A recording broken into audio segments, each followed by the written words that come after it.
Welcome subscribers to Watercolor Behind the Brush. I recently attended a workshop on making your own watercolor sketchbook. I'll share with you what I learned and show you my end result. Don't forget to watch this to the end for a sketchbook tip. The workshop was held at the Mount Pleasant Art Society in Mount Pleasant, Texas. They have a wonderful facility. It's a beautiful old building where they hold their meetings, workshops, and artist demonstration. Here's a view of the insides showing our setup for our workshop, as well as some work in progress. Here's Beverly Bourne, our instructor, getting ready to explain several steps involved in making a sketchbook.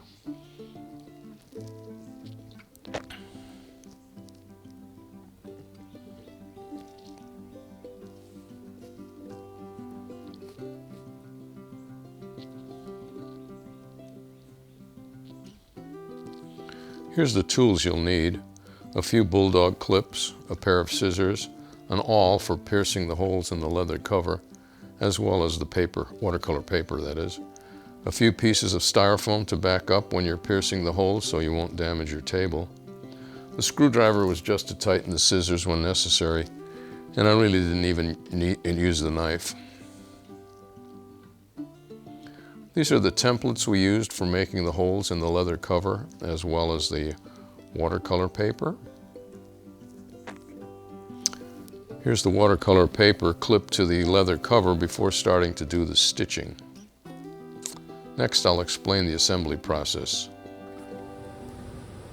So here's my finished product, or I should say my finished book, and I'm going to kind of show you how this all came together.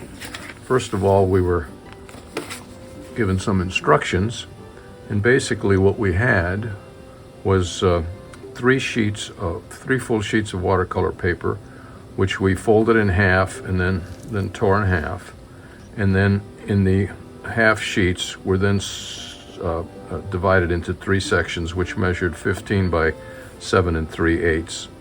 And we, as we folded them and scored them, we then tore them by hand to retain that deckled edge. So each one were scored, and then we put 3 or 4 of these sections into it, what they call a signature. And then we had to prepare the cover, and using this template, and I'll show you exactly how that was done.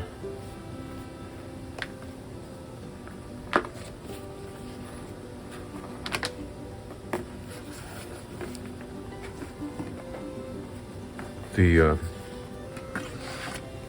template was laid over the leather cover, and then we used this awl to puncture these 5 holes, which will hold each one of the sections of watercolor paper.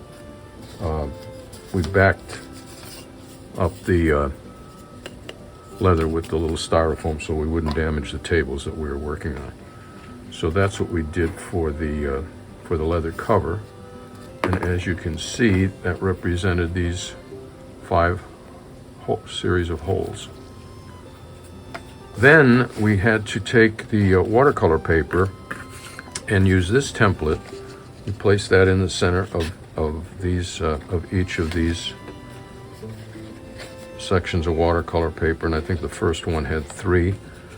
So we put that in, backed it up with the styrofoam, and then punctured the holes.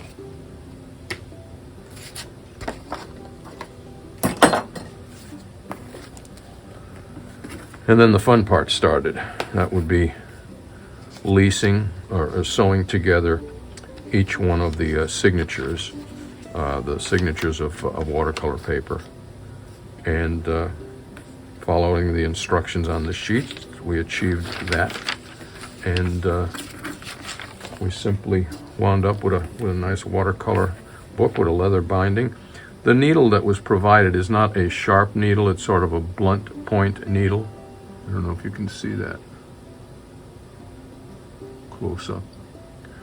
And then the thread was just leased through. But we wound up with a pretty nice little end result. This is a little parchment paper fly sheet that was put in there, and you can see how all of the watercolor has been bound together, retaining the deckled edge by tearing the sheets in half ourselves. And then Beverly Bourne, who put on the workshop, provided a lot of simple accessories to dress up the covers. The ladies took a little more effort in picking out some of the antique keys and jewelry to do theirs. I simply used a little strip of rawhide and put it together. So that's my my project. Here's Beverly getting together some of the accessories and a look at some of the finished sketchbooks. As you can see, they're very unique and individual.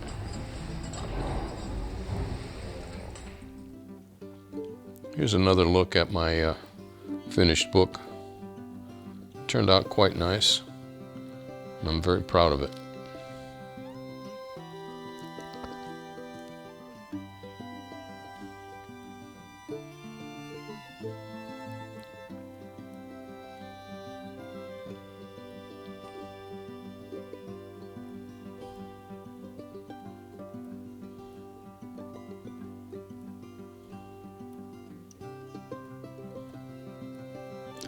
Thank you for watching.